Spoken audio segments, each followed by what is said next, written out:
Hi, everyone, and good afternoon. This was going to be one of our Facebook Live. Sorry about that. I had a little glitch on our end with Zoom, my end. I want to welcome you all again to another Chester Library program. If you may have came out to our social distance Saturday, and one of our guests there was the League of Women Voters, and we had Megan. And today, I wanted to have Megan come back again and talk about some of the questions that you may have about voting. And hopefully, if you have any questions, this session is being recorded and she can answer any questions you have and kind of review a few things about, also give us information about the League of Women Voters, because I think a lot of people may not be familiar with that in this area. Hi, Megan. Hi, thanks for having me today. Thank you. So just to kind of warm us up. So how long have you been with the League of Women Voters? I've been with the League of Women Voters of Warren and West Morris County since its inception. I was part of the group of organizers who were considering forming a league in this area, and I was on the ground floor of building up this league. And now we were officially recognized. We are a state administered league. So that makes it really nice for us in terms of the groundwork, in terms of treasury. All of that is done by the state, by the League of Women Voters of New Jersey. So we really can focus more of our efforts on things like this: voter education, voter registration, and working with organizations within our communities. So we have been official for about 2 years now. Mm-hmm. And I have been the chair of our league from the very beginning. Great. How many members is it? Like, I guess locally, and then how much across the country? My gosh, across the country, I have no idea.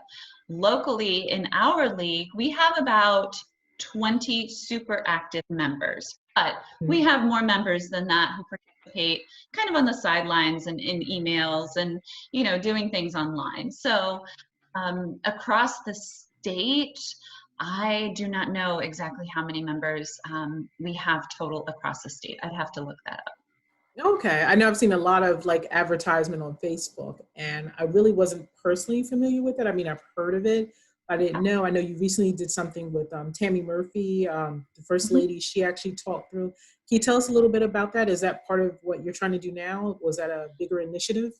Yeah, that was actually our 100th anniversary gala. So this is a big year. We are commemorating the anniversary, the 100-year anniversary of women earning the right to vote. And the league was also formed that same year, so it's the league's birthday as well. So that event that you're speaking of was our anniversary gala. So it was our 100th anniversary gala. And yes, Tammy Murphy, the First Lady of New Jersey, was the kind of MC of that event. And they had a lot of speakers, both from New Jersey politics, elected officials, both from the Republican side and the Democratic side. And that is one of the things that I enjoy about being part of the league, is the nonpartisan nature. Especially when it comes to things like voter education and voter registration. That information that we're giving to people is the same, it's the same information for everybody. We're not giving out different information. And in fact, in regards to this upcoming election, a lot of the county clerks are saying, don't listen to the partisan information being put forth, listen to what the county clerks are saying. So when we put together voter education, we're getting our information straight from the county clerks, straight from their web pages, so that we're making sure that we are relaying relaying what they want us to know, what they want the voters to know. We represent Warren County, and we represent parts of West Morris counties. So I myself am in Warren County, and am more familiar with that area. But we have worked, the other great thing is we work with leagues. Our league is relatively small compared to some other leagues, so we will often rely on larger leagues like the Morristown League, which has a very active membership. And we'll work together, especially when we do candidate forums. which are also another really great way that the leagues are able to participate, and getting candidates to come forth and have forums hosted by the league. And that's just another really great way for us to help get information out to the voters to help them make informed decisions. So even though you're nonpartisan, you'll still get candidates come out and just speak. Do they do it different days, or how does that work? Because it's really, I'm sure it's really challenging to get everyone sort of Yeah, together. it is. You know what, it is really, it's quite a process. Of course, with the candidate forums, all of them have been virtual. And there's a lot of local elections happening too, right? We're not just focused on the larger elections. We also like to look at freeholder races. We like to look at council races. Those are really, really important elections, right? So we will often host or take part in those forums as co-hosts. It starts with us reaching out to candidates to say, you know, we'd like to host a forum. Would you be interested in participating? So that takes a lot of legwork. Of course, sometimes incumbents are really busy. They have voting schedules, they have things they have to do.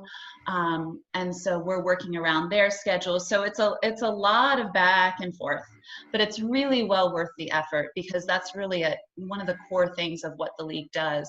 And hopefully our league, with growth in membership and people getting more involved, will be able to start hosting more of those forums ourselves. We've really just been learning and studying and following up with the leagues who've been doing it for a while and trying to learn from them. Oh, great. So anyone, like, even if someone, because I know we're going to talk about voting, but I'm just really curious about that because I live in a small town. So someone like myself could come and say, I'm really interested in hearing about candidates. Could I come and ask you to maybe see if you could put something together for the town? Is that basically what you could do, or do you reach out first? Yeah, we have had some people reach out to us and say, hey, is the league, you know, going to be hosting this candidate forum? And then we will sometimes follow up, and we'll reach out then to those candidates and say, are you interested in participating? So yeah, there's a lot of different ways that kind of gets started. And the league is nonpartisan, so we're not taking positions on one candidate over another, which is why it's a really great place to have a candidates forum. A lot of the forum questions are culled from the public. We ask the public to submit questions. Okay. The other great thing about candidate forums for the league is that we have moderators. We have trained moderators, and there's a training program through the league. You can train to be a moderator. Ooh, Not just anybody can do it. You actually have to go through the steps, and the moderators always have to come from outside of that voting district. So for example, if we were to hold a candidate forum in Warren County, we couldn't use a trained moderator from Warren County. We'd have to get somebody from outside the county. And that's just another way that the league works to kind of still create that nonpartisan atmosphere. And I myself have been working on candidate forums that are outside of my out of my district. You know, I don't have skin in the game, so I can, you know, kind of take a step back and say, all right, well, this is what has to be done, and these are the steps that we have to take to get these forums off the ground. Oh, great. Thank you. Well, we're Takes here the emotion out of it. Taking the emotion out of it can sometimes be really, really helpful. Yeah, that's a good idea. And we're also here to talk about the ballots. I think there's a lot of confusion. I was glad to meet you because there's so much confusion about ballots. So I think we kind of wanted to cover that about, I think you said you may have a ballot with you. I actually just realized I don't have mine, but kind of going through the ballot, some people, we've had patrons come in and they're like, I think I'm going to vote in person. I think I'm going to mail it in. But some people are like, I don't know what I should do. So I don't know if you could talk a little bit about that. Yeah, so by now, most of the people watching have hopefully already received their ballots. Today was actually the deadline for the county clerks to mail out their ballots. So if you know that you are a registered voter and that you're an active registered voter. And you know that because all active registered voters are automatically receiving their vote by mail ballot this election. That still came as a surprise to some people. It came as a surprise to one of my neighbors, and he, you know, he said, "Hey, what's up with this? What am I getting? I didn't request this." And so I was able to kind of walk him through and say, "This is, you know, the process for this election." Just because all active registered voters automatically received a ballot for this election, it doesn't mean that you're automatically going to receive a ballot for all future elections. Oh, okay. Unless you indicated that on your voter registration or a previous vote by mail application. So this is just for this election. I love going and voting in a polling location. I always have. So do I like the process. I take my kids with me. I like to get my sticker. I love everything about it. So, you know, it is what it is this year. This is the executive order. And so our goal is to try to make sure that everybody's aware and that everybody's aware of their options when it comes time to cast their vote by mail ballot. There's a lot of questions. Why is the biggest one? Why are we doing this? Isn't it just easier to open the polling locations? And number one is, of course, the pandemic took a huge role in this process. And there is just, we have a lot of members, of course, in our league, we have a lot of members who are poll workers. And they are in a high risk category. As we know, a lot of our poll workers are. There are a lot of retired people because it's a long day. You can't, you know, commit to that long day unless you have that time. And so a lot of people opted out of being a poll worker for this election. So, oh, wow. So there was a lot of, you know, there's a lot of worry about having enough poll workers available. There was a worry about making sure that all the polling locations are going to be socially distanced, and how do you make that happen, and how do you sanitize every machine in between voters. So so those were a lot of the safety measures and issues that were taken into account. So that was the decision that was made. So here we are. So we have we are getting our ballots in the mail, and there are a lot of different ways that you can participate. By the way, you can still register to vote. New Jersey still has online voter registration. You can register to vote in New Jersey until October 13th. So it is October not 13th. too late. October 13th is the deadline to register to vote in New Jersey. If you're not registered, don't wait. Do it now. Do it today. Go. On your mark. Get set. Go. Right. I never have any excuse because of the polling place is 2 blocks from my house. So I never have an excuse. Yeah. So I will walk. I don't mind it at all. I'm excited to do that. Yeah. This is really good. Yeah. So if you got this is the envelope. Yep. I have my questions. What my envelope looks like. Yeah, I definitely got it. Every envelope in each county looks a little bit different. So we just want to make people aware, this is the Warren County envelope. This is what I got in the mail. Okay, great. And I'm glad you said that.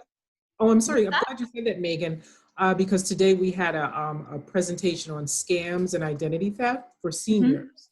So I'm glad thank you for showing the ballot, because I want people to be aware. We're talking about things they're getting in the mail to give their personal information. So I don't know if you can give any tips on what to look for when they look at the ballot. Yes. You know, that might be helpful.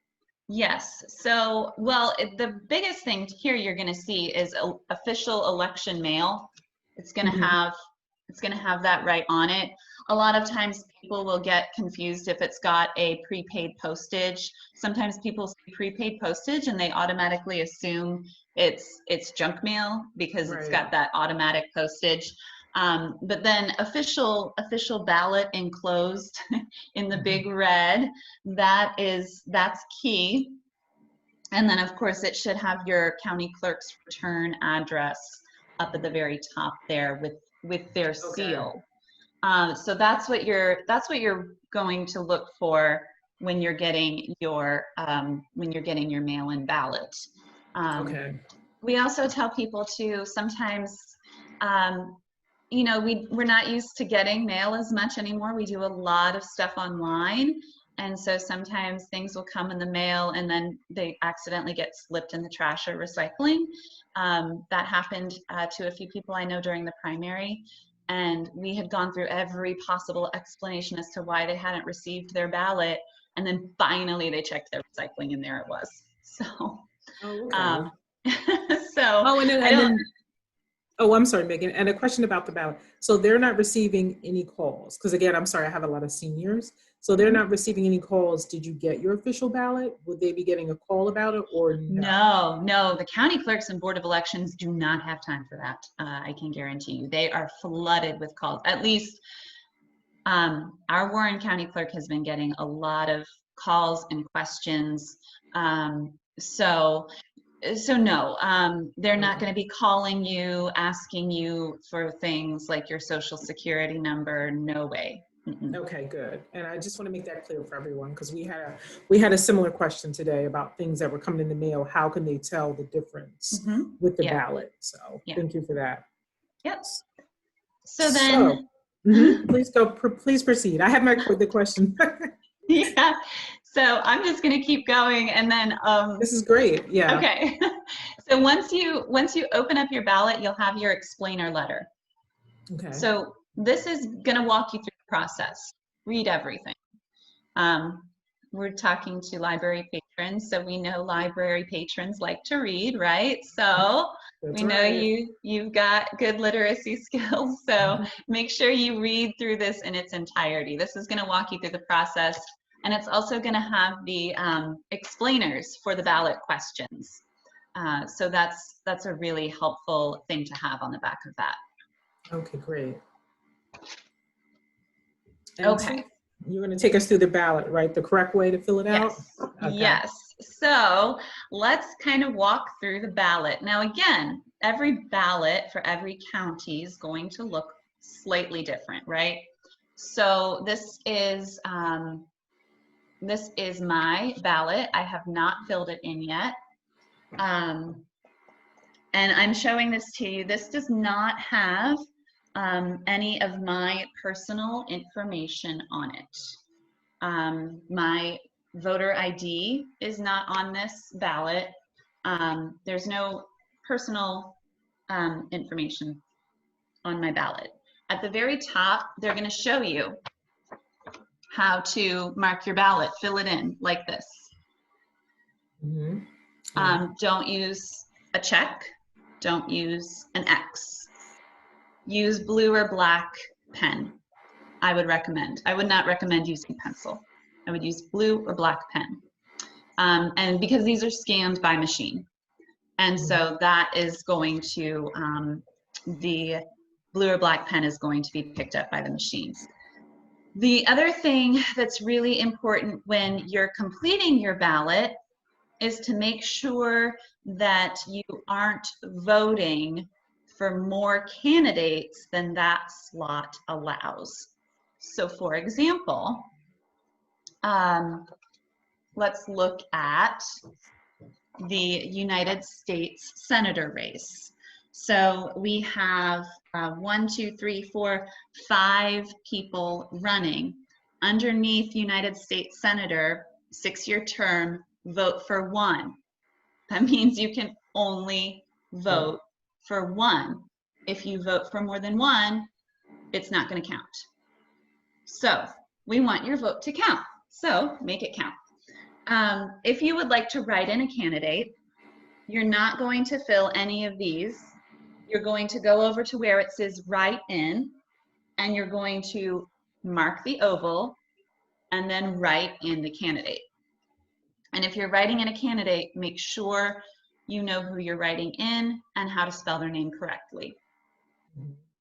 So those are the biggest things in terms of filling out your ballot. Oh, okay. And then also it's front and back. So we have a front page and we have a back page. And on my particular ballot, this is where I've got my mayor and council races and my school board races, as well as the ballot questions, the amendments. So those are really important. So don't forget about the back of the ballot. Okay. So they put it in the mail, and how do they know that their ballot will be received? Like, what should they do? Okay, good question. So once you've completed your ballot, you are going to put it in the certificate envelope. This is the certificate envelope. And this is the certificate flap right here. This, you do not detach. It says right here, do not detach. Please do not detach. That is one of the reasons that ballots are rejected. A lot of the reasons for ballot rejection is due to simple voter error. So our goal is to make sure that people are doing it correctly. And again, if you weren't able to attend this, and I know you're recording it, so you'll share it later, but both the Warren County Clerk and the Morris County Clerk, they both made videos about how to fill out your ballot and how to do it correctly. So again, you can always visit the Warren County Clerk's website, the Morris County Clerk's website, because they're sharing some really great information. So once you fill out your ballot, you're going to put it inside your certificate envelope. There it says again, do not detach the certificate right there. And then what you're going to do is there's a seal strip right there. You're going to seal your envelope. So that gets sealed. Once you've done that, you're going to fill out your certificate. You're going to print your name right at the top there. You're going to fill out your address. You're going to fill out the address where you are registered to vote, where you pay your property taxes. So if your mailing address is different from your address of residence, make sure you're filling out your address of residence. And then the signature. You'll have to fill out the signature right here. So this is where we get a lot of questions. And this is where people start to panic, because when you go to a polling location, you sign the poll book. Right. And that is matched, that signature that you sign in the poll book is matched against your signature on the statewide voter registration system. So that is how they are making sure that you are the voter going to the polls. So this is basically like signing the poll book right here. Okay. So you're going to want to use the signature, your formal signature, not your grocery store relaxed signature that you just scribble in. Some people say, well, I use different signatures all the time. I don't know what signature is going to, be accepted or not be accepted. That's okay, because in this election, there is the Ballot Cure Act. So if your signature is rejected, the Board of Elections is going to be sending you a letter in the mail asking you to cure your signature. You'll have to fill out the proper paperwork and return it within the timeline indicated. And then that signature that you fill out on that paperwork becomes your new signature of record, and then your ballot is counted. Oh, okay. So that is the Ballot Cure Act. And that was one of 3 different pieces of legislation that was passed to help ensure that things like just basic voter error don't end up costing people their votes. So so make sure you're signing this signature. The process for how they check the signatures. So what happens is it goes in first and it's checked. The initial signature is checked. If somebody rejects that signature, it's then passed on to the Board of Elections commissioner of that county. And then again, if they reject it, then it's passed on to the administrative staff of the Board of Elections, which includes 2 representatives from each party. And then if it fails that, then the opportunity for the cure letter is sent.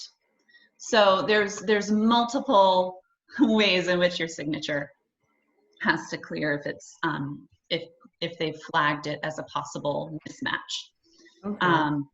So we just want to that's been something that people have been asking a lot of, a frequently asked question.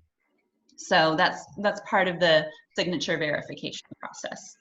Have people been asking about if they're out of town or anything like that? Do you get still? I mean, people aren't traveling as much, but they're out of town. They don't get the ballot. Should they just call, or which they do? They don't want to go in due to the pandemic.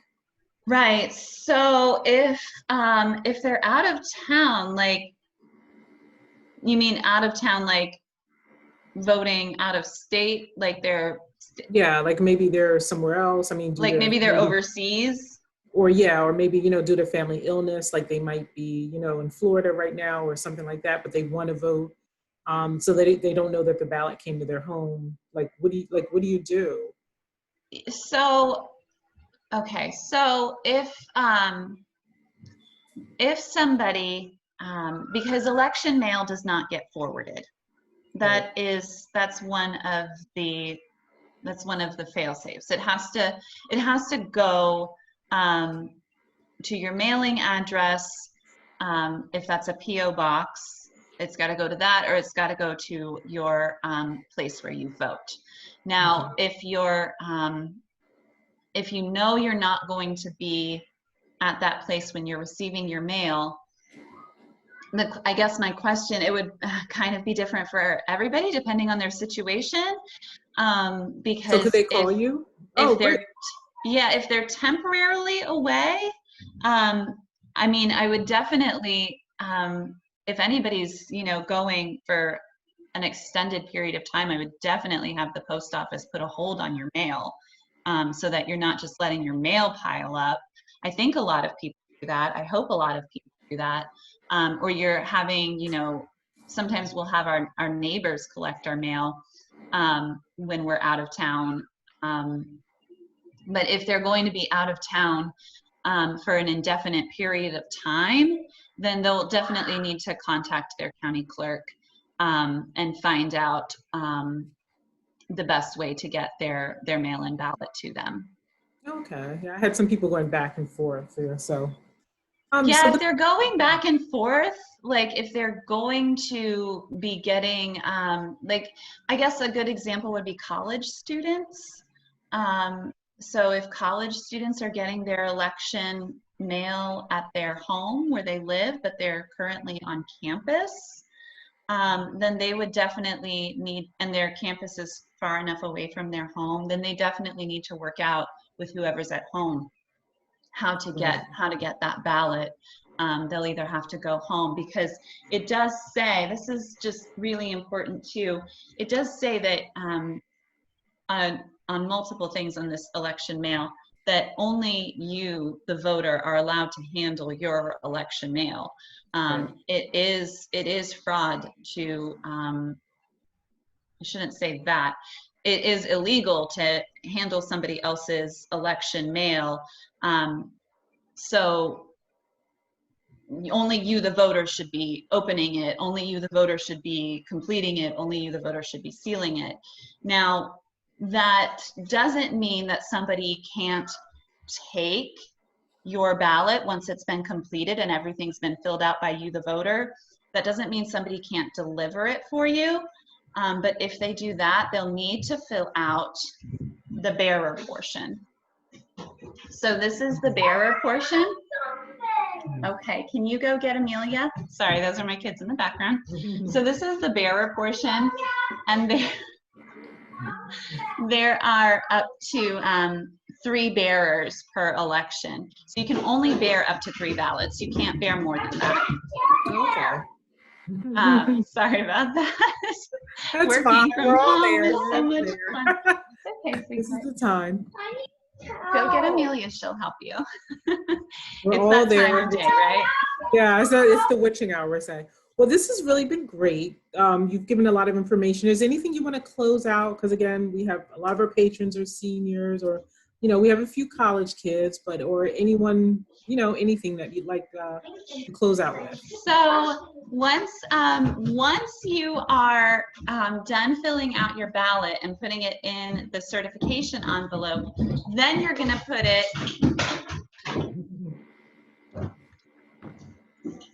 Then you're gonna put it in your mailing envelope. We're all there. That's how they know You we're know really what? on. It's my furry child.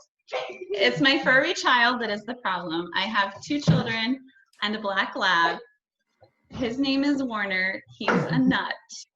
He's almost 2 years old. I've been told he's going to mellow. I've been told he's going to mellow. I hope someday he does. Until then, it's a lot of fun. So then you're gonna put your, okay, take him downstairs. Thanks. So you're gonna put it into your mailing envelope, and then you're going to seal that. I am not going to show you the back of my mailing envelope because that is where my personal information is. And that is going to be where my voter ID is. If you remember to write down your voter ID before you send your ballot, because your voter ID you can use to track your ballot. So we want people to know that they can track their ballots and make sure that they're following up. You can still vote in person if you want to. Mm-hmm. We are telling people, though, that if you want to vote in person, it's on provisional ballot, which is a paper ballot. That ballot looks exactly like the ballot you received in the mail. And the reason that is because the provisional ballots get counted last. They're checking to make sure that you didn't try to already vote by mail first. So they're counting all the vote by mail ballots first, and then they'll count the provisional ballots. So we know that this election process is definitely going to take longer. So the New Jersey Division of Elections, the Board of Elections, county clerks are urging as much patience as possible. We will not have our election results on election night. We know this already. That is just something else we want to make sure people are aware of. If you do not want to put your ballot in the mail, you can return your ballot to a Dropbox location. There are, I believe, 16 located throughout Morris County. The Chester Borough Dropbox is located at the Chester Township Municipal Building. And then the one polling location for Chester Borough is the municipal building on 50 North Road in the main meeting room. So for your residents, your patrons. So you can take your ballot to in the mail, to a Dropbox. You can take it directly to your Board of Elections, just call to check their hours first, or you can take it to that polling site on election day.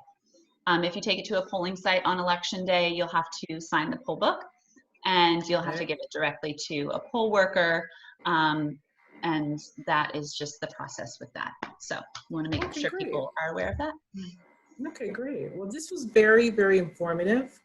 Good. We enjoyed having you too. So I think we might have to do this like every time. I think. You know what? Every time is really good. We shouldn't just do it just for presidential elections. We should be doing it for every election.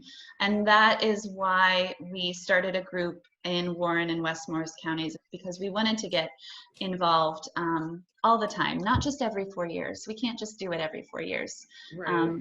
A functioning and healthy democracy works when everybody participates all the time, not just once in a while when it suits them. We've got to do the work from the ground up. Very true. And where can people contact you again? I'll, post this, but sure. If you don't mind. So, of course. So we have, our league is on Facebook. You can find us at League of Women Voters of Warren and West Morris Counties. That's LWV WWMC. So if you type that in your search on Facebook. You can also email us, lwvwwmc@gmail.com. So. Awesome. Great. So this is so great. Thank you, Megan. It was nice to see you again. Nice to see you too. Thanks again. Thank you. Thank you. So everyone, thanks. And thanks for joining this very informative and useful presentation that I'll be sending out to everyone. And Megan, have a great day. Talk to you soon. Thanks, you too, Danella. Thanks. Bye. Bye.